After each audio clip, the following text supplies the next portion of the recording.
Okay, I'm back. Sorry about that. Just a little tea break here. Sorry about that. We're gonna keep going with San Pedro cactus plant spirit presentation. Had a little technical problem there. So I'll just thank you. Thanks for tuning in. Oh, good. AB, you got back in there. All right. Good. Hi, Christina. Thank you. Thank you for watching. So I'm just going to do one more whistle through so I can get centered again, and then we will get started, I promise.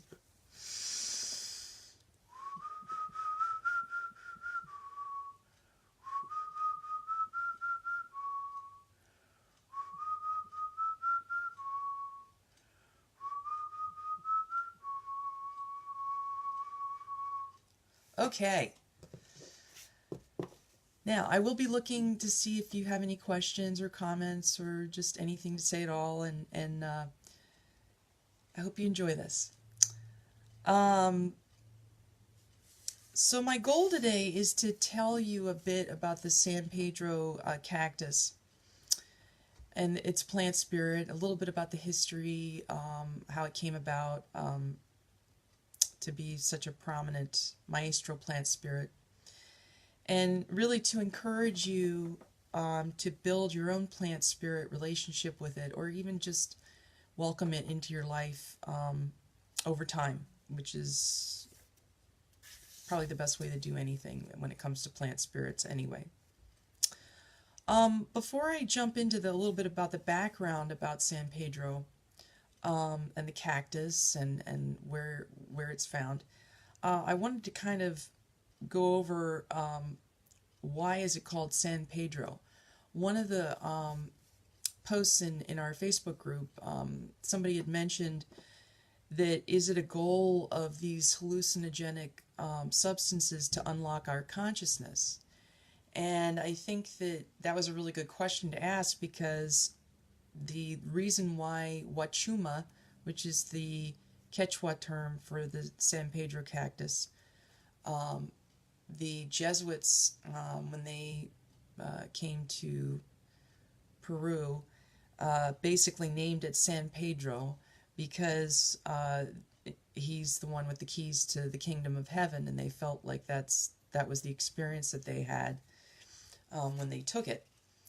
And so I think it does, my own personal opinion is it does transform consciousness, but of course it's not an all-at-once experience. The transformation usually happens over time. And in general, overall, as you've probably heard me say in other webinars about sacred tobacco and other sacred plants, or any other maestro plant, we must approach the plant with respect. And of course, it's always good to ask permission. And I'll go over a little bit at the end about a little more about just working with the plant spirit, especially if you're in the US, where it's illegal to actually ingest the San Pedro cactus. But more on that later. Let me just take a quick. So let me go over the little bit of background here. This is from a recent book, actually, called Cactus by Dan Torre. And it's actually a really interesting book if you want to kind of learn about all the different kinds of cactuses. It's got some great pictures in it. And it even talks about some of the European movements where they, like back in the 19th century and 18th century, where some of them brought the certain kinds of cactuses back to places like London and other areas of Europe, the UK and Europe. But getting back to the history with the pre-Columbian cacti, which is definitely, San Pedro is a pre-Columbian cacti. And he says there is a great deal of evidence to confirm that human societies and cacti have been closely intertwined for thousands of years. The early Peruvians, or at least their religious leaders, probably revered and consumed the columnar San Pedro cactus. A number of artifacts have been found in the temple of Chavín de Huantar in Peru, and these date back to 1300 BC, depicting figures holding aloft large columns of this cactus. And I'm going to talk about that more just in a few seconds here. He goes on to say images of cacti that date back thousands of years have been found in the mountains of Peru as well. And a large engraved stone dating from 1300 BC, which featured a tribute to the San Pedro cactus, was even found in the temple ruins of Chavín. And I'm going to mention Chavín de Huantar a couple times here.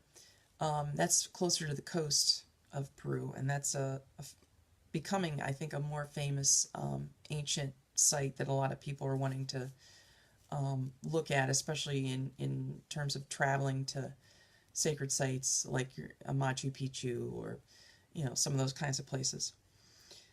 And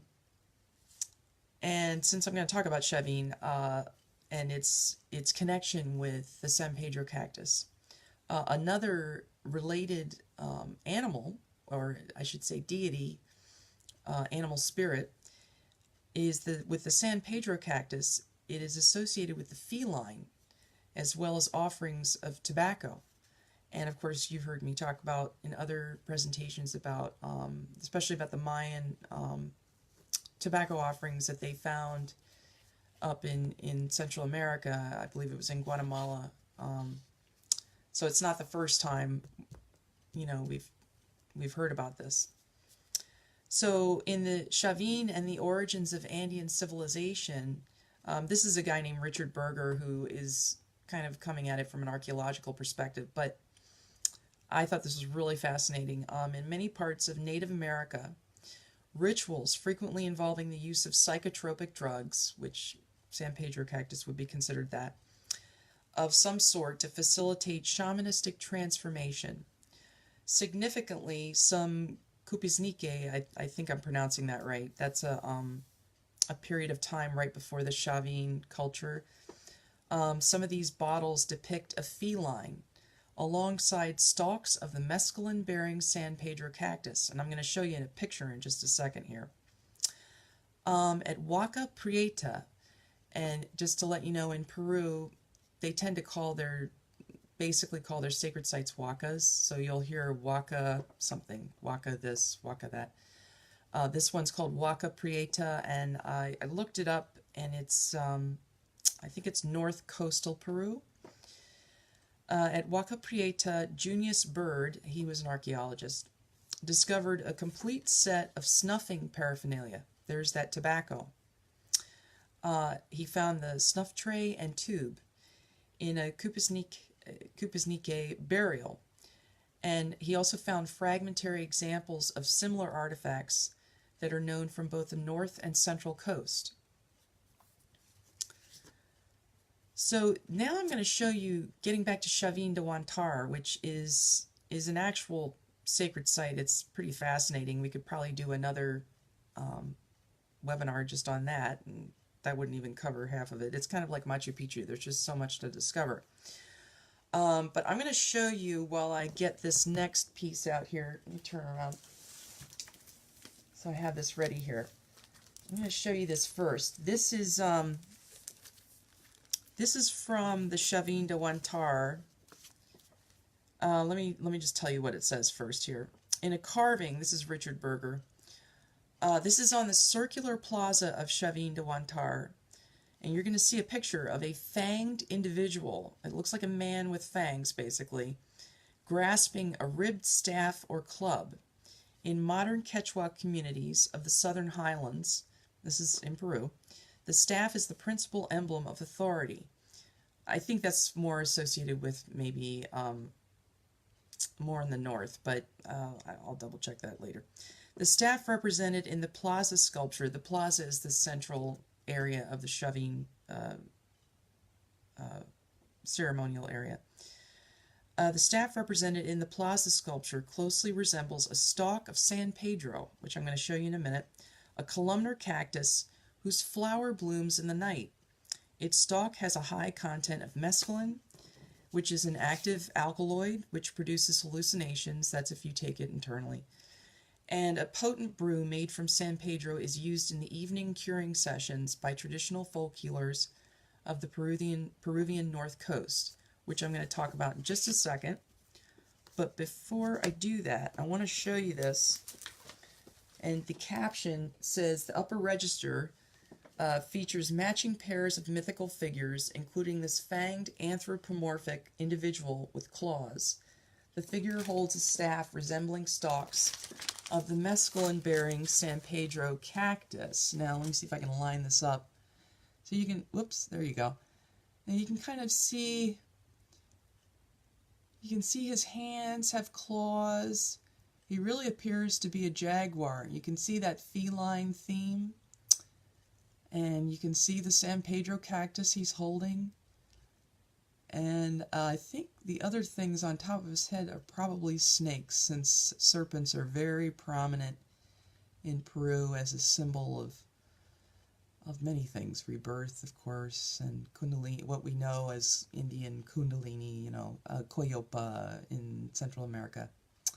But I thought that this is a very important stone engraving that is actually still there, and this is from, I believe, 1300 BC.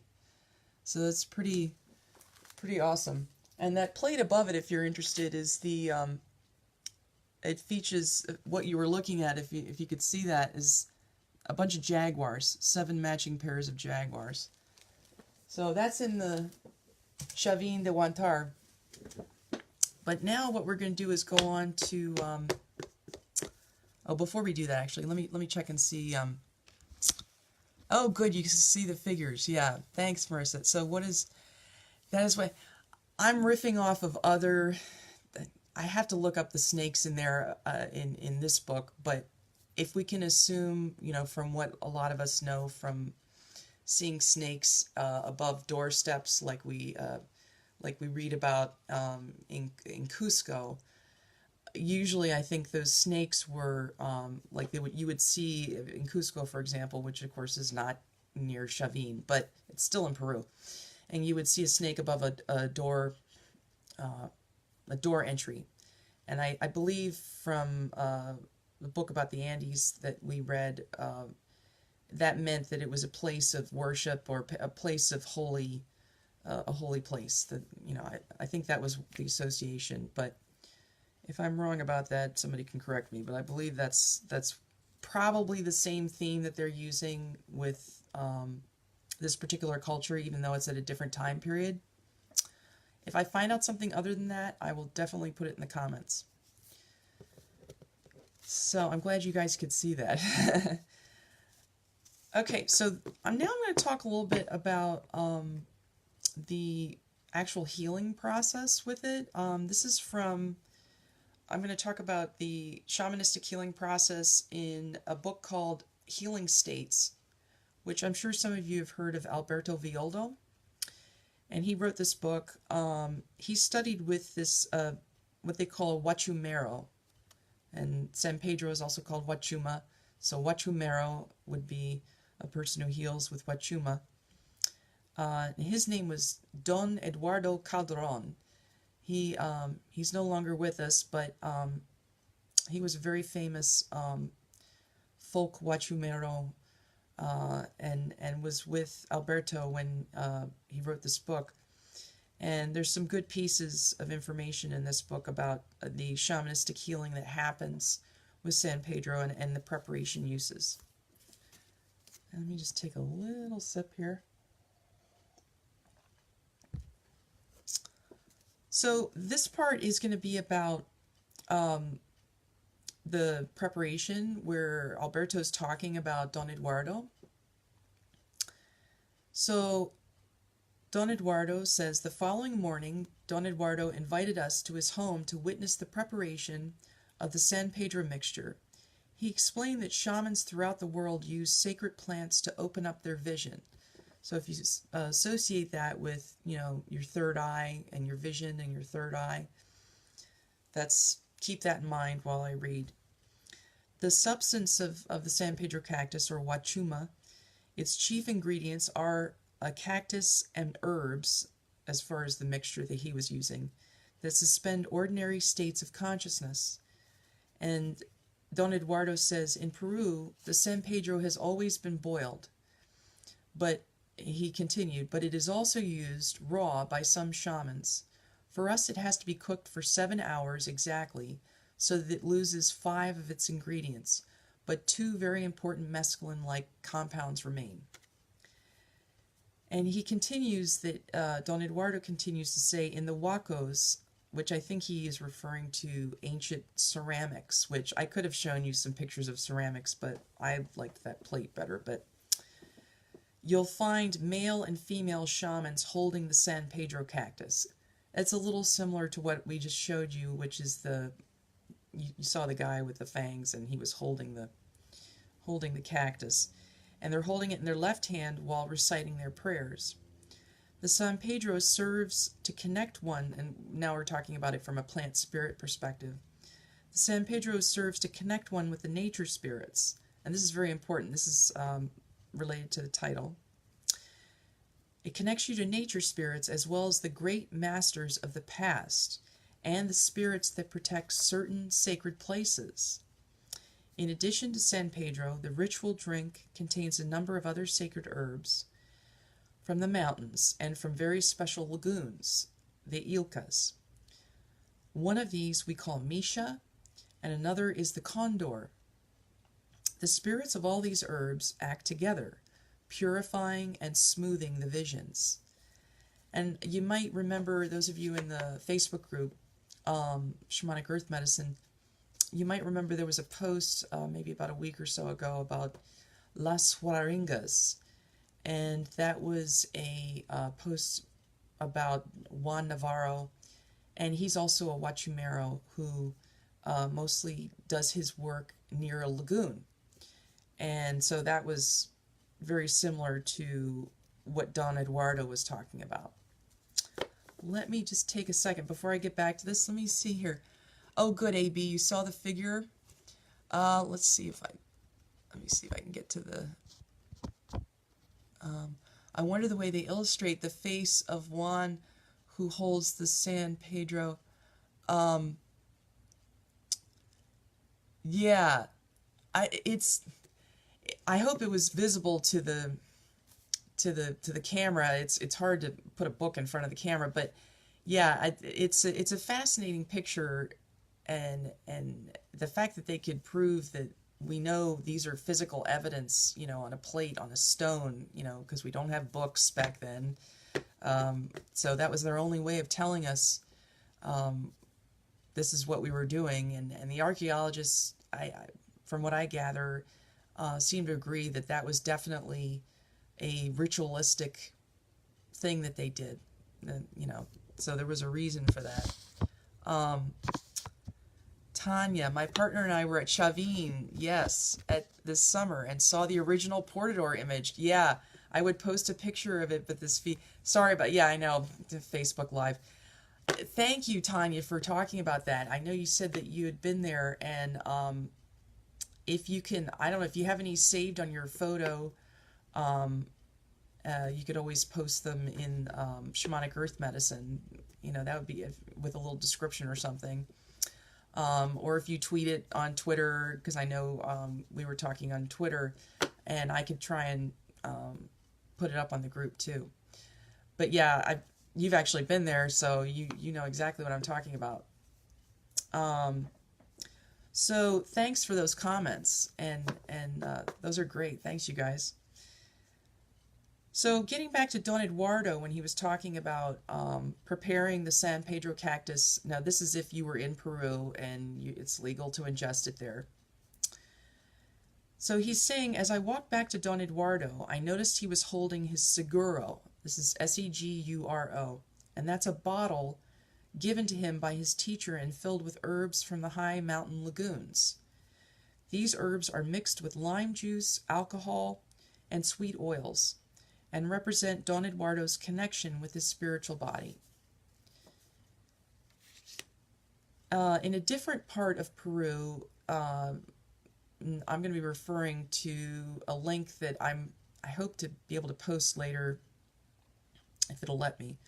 but in a different part of Peru, and I'm referencing, there's a movie, why don't I just tell you what it is first before I tell you about this? There's a movie called Humano. Some of you may have heard of it, Humano. And for a while it was on Netflix, and now it's on YouTube. And so what I might do is get the YouTube link and post it, because about 25 minutes into the movie, what's nice about YouTube is and some of these things you can fast forward right to the part I'm talking about. 25 minutes in, for about 5 minutes, is Andean Caro Pampamisio, Nicolas Paucar, and he talks specifically about the San Pedro cactus. Now the Caro, he'll even say towards the end of this 5-minute scene, the Caro don't use it a whole lot. They use it for extreme cases, but they use it mainly to see for people who are having trouble with vision. But I like what he says about the relationship between a person and sacred plants. He mentions tobacco as well as San Pedro cactus in terms of this isn't a dependency, as so many of us in the West aren't familiar with. It's very easy to get have these drugs be romanticized and become yet another, dependent thing that we look to for guidance. I don't want to stress that. What I do want to stress is more of a relationship that you would have with a friend or a mentor or a guide. And so what I like about this 5-minute scene, which I'll try to post that, is you can see him slicing and preparing a mixture of San Pedro cactus, and he's talking about how we want to kind of commune with the nature spirits, and San Pedro kind of helps us get in touch with that community, so that it is more of a reciprocal feeling and not so much about a dependency. So as I was saying about the Caro saying that they very rarely use San Pedro, but it does help, as we mentioned before, Westerners, especially people who are closed off from their third eye, to see better. I'm going to talk just a tiny bit about my own personal experience. I can personally attest to this result, as I have only taken the substance one time, and that was 7 years ago in Peru. I was very lucky to be able to do that with trained professionals. But since then, through offerings and prayers to the San Pedro cactus, my own actual sight has improved. And here's an example. This is kind of a fun little story that happened to me fairly recently that I wanted to share with you guys. So this was a couple years, probably within the last couple years. One night I was singing Indian mantras with some friends, and for those of you who know about mantras, this one was called the sadhana, S-A-D-H-A-N-A, and as some of you might know, it tends to really open up your light body, and if you have any blockages, you tend to feel a lot freer after doing it. And of course, you're working with your breath, and if there's kundalini moving, I'm sure that's another factor to consider. So I was singing Indian mantras with our group, with these friends of mine, and after about 15 minutes of singing the mantras, I saw a vision of a dancing oak tree side by side with the San Pedro cactus, on kind of facing each other. They faced each other, shook hands, and then danced around each other. And this just kind of blew me away when I saw this. It was just kind of in my third eye. And so basically, I'm trying to record these instances on paper of seeing plant spirits, and this is definitely noteworthy because when this happened, at the time that it happened, I was actually in physical pain. So what was really remarkable is that even though there was pain, I was still able to see this wonderful vision, and it was so, I don't know, it was so joyful. It kind of reminded me of for those of you who grew up when I did, we had to do square dancing as kids. And, it reminded me of if you saw maybe like cartoons I think maybe, not Fantasia, but there might have been a Disney cartoon that had, a tree extending its branch hand out to another tree, and then they dance around. It kind of reminded me of that, but what was cool about it was the oak tree to me symbolized kind of my familiarity with both our local oaks here in Florida, but also my own relationship with the oak tree in terms of my ancestors, which is another story altogether. And then the San Pedro, which definitely is, not from a country that my ancestors, my genetic ancestors come from. So I felt like they were kind of converging together, shaking hands and dancing around each other, and, showing that they're kind of working together in a spiritual way.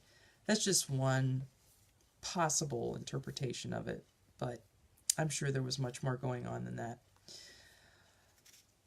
So basically, as I mentioned, it's illegal in the U.S. to ingest it, but I don't want that to discourage anybody. If you are lucky enough to go to Peru, and make sure you find somebody who's definitely trained. But one of the ways you can build a plant-spirit relationship with San Pedro, because you can actually own the cactus, and you can grow it. That's totally legal in the U.S. But you can go ahead and do that by, I'm not sure if you're familiar with sacred tobacco, but obviously when we work with sacred tobacco, we never inhale, but we could take the tobacco into our mouth and blow. You know how the cactus has a little, almost what looks like the top of our own scalp at the top. You can blow into the top of the cactus, and that really kind of engages you with its spirit. And of course, it's an offering. You can also leave it tobacco, and definitely from the heart. And the huachuma, I keep calling it San Pedro so much. I want to make sure we all say that the word huachuma enough, because that's its real name. But huachuma works very, very nicely with sacred tobacco. As I mentioned before, historically, they will work together. They had a partnership together in shamanistic terms. So, but bear in mind, as with any of these other plant spirits, you have to do this over a long period of time. You have to do it very frequently. So, but it's very fun. You start to kind of feel this. You start to understand why there's people who talk to their plants. That's not out of nowhere, because these are spiritual beings and they're very intelligent. But that's one way to start a relationship with the cactus. And if you are interested in growing San Pedro cactus, as well as what it's like to take it internally or work with it spiritually, if you sign up for the replay of this, you'll get a free gift. And Marissa Lovett also talks about in the free video you'll get with the replay, different tips on growing it, her own spiritual experiences as well. And so that's very, very valuable. And so that's basically it for now, but let me just check to see if, I see Matthew here. Kirsten Lovett, appreciate your passion. Thank you. What interests you so much about this topic, especially since you only took it? Oh, that's a great question. Yeah. My goal, it's interesting. I guess since my main interest is about sacred tobacco, and I probably will continue to do some more webinars on sacred tobacco, and I pray every day with it. And we have out in front of our house, we have a San Pedro cactus that we've owned for almost probably at least 6 or 7 years, maybe more. And for some reason, I don't know if this just happened because I do this tobacco ceremony, and in this tobacco ceremony, I usually pray to the San Pedro plant as well as the plant spirit, because it's right there when I do it. So I'm sure this happened over a period of time. It probably had to kind of germinate over a period of time. in my consciousness, so to speak. But what happened was, it kind of took a while, a couple of years. All of a sudden, I found myself leaving more offerings to the San Pedro. When I would have do my prayers with tobacco, I would try and blow some on top. Our San Pedro is about not quite 3 feet tall. There's some that grow like really tall. This one is probably about 3.5 feet. And so I was able to kind of just like pray over the top of it. And I just noticed I kept thinking about it more, and I kept wanting to know why was I able to pray with tobacco and kind of feel a more powerful sense of message about this area in Peru. I started to kind of think about this area on the coast, and I remember I was looking at Netflix, and there was a documentary about coastal Peru, pre-Columbian societies, and I just was mesmerized by it for about 20 minutes. I kept searching for things, and that kind of led me to Chavín de Huantar, because that's kind of an old place that's kind of associated with the San Pedro cactus. So it was kind of a chain link of events. That's usually how things happen with me. I don't know if a lot of other people have that happen to them. But these plant spirits, I've noticed they work like that with other people too. They kind of reach out to you in different ways. And once I found the research about San Pedro cactus, that it connected you to nature spirits, that really interested me, because I talked so much about that already with sacred tobacco. And here it turns out San Pedro cactus also helps, as Eduardo Calderón, who was the famous folk healer. And by the way, his daughter, I found her, I found a post that somebody posted about her. She still carries on his tradition of huachumera. But, I just felt, wow, this is really interesting to have this really, really ancient maestro plant. In some ways, people think the San Pedro cactus is one of the oldest traditions in Peru. In fact, I think I've heard several people say that. So we're talking about an extremely old tradition, and I just thought, hey, it's definitely something I'm interested in, especially if I can build a better relationship with this nature spirits. So it makes a nice companion with tobacco, sacred tobacco. So that's a very long-winded explanation, but that was such a great question that I'm really glad you asked that, Matthew. Thank you. Oh, Ediko, hi. I have several San Pedros growing in my house. Wow, cool. How do I sign up for the replay to get the growing guide? I'll post the link again in the comments after this is over. I've never invested this plant, but it has a sacred place on my altar. Yeah, that's what's really cool about it. And Marissa told me this. She was able to take off a piece of San Pedro and put it in a pouch and keep it like that with her. That's a great idea too. But there's different ways of doing things. If you don't like tobacco in general, like you just don't want to do that in terms of orally, you can always just take ground up sacred tobacco and just leave that as an offering, or any other kind of offering. I just think it likes tobacco better because it has that kind of camaraderie that's built in. So yeah, I will try to post that link so you can get the replay. I agree that using the juice of the sacred plants for ritual is more effective, especially when we were trying to communicate with the nature spirits and the ancestor spirit. Yeah, I mean, that's the taking of San Pedro obviously is the ultimate goal. But I wanted to present this. It's hard to dance around it, because obviously the ultimate goal is to be able to take it with a trained professional, because it is an hallucinogenic, and you do need to make sure that it's brewed properly. But of course, it's illegal in this country. I'm not sure about every other country. I don't know the different rules around the world, but But I just didn't want people in countries where it was illegal to feel like, oh, well, I can't take it, so I can't, I can't have any kind of relationship.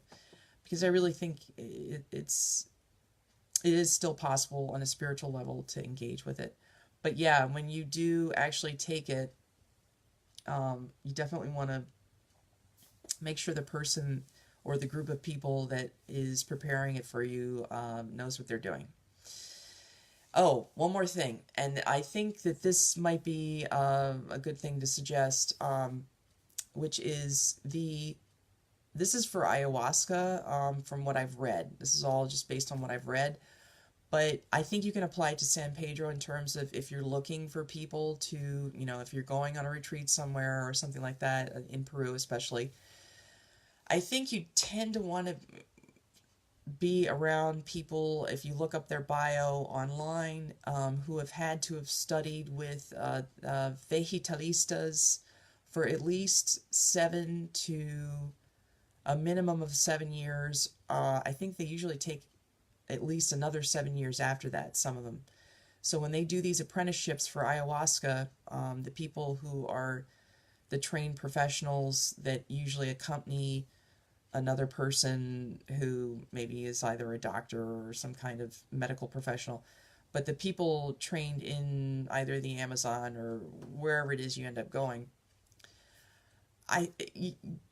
the shorter period of time, the worse.